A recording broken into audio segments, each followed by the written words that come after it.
నార్మల్గా మనం కళ్ళు మూసుకుంటే మొత్తం అంతా పిచ్చి బ్లాక్గా కనిపించాలి, కానీ కొంతమందికి ఇలా కనిపిస్తుంది. మెరుపులు మొత్తం అంతా ఏదో పాడైపోయిన టీవీ వస్తుంది చూసారా, విజువల్ స్నో సిండ్రోమ్ అని అంటారండి.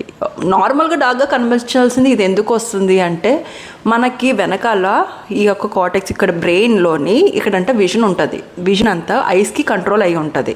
సో హాస్పిటల్ ఏరియాలో ఉన్న సిగ్నల్స్ అన్ని కంట్లోని ఈ యొక్క సిగ్నల్స్ కంటిన్యూస్గా ఇచ్చేస్తూ ఉంటుంది.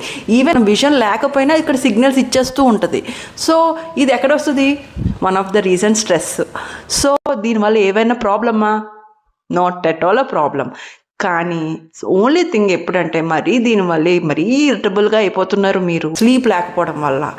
ఎస్పెషలీ గురక అనే ప్రాబ్లం ఉన్న వాళ్ళకి నిద్ర ఉండదు. సో అలాంటి విజన్ ప్రాబ్లమ్స్ వస్తూ ఉంటాయి అన్నమాట. సో స్లీప్ అనేది ఇంపార్టెంట్ అండి.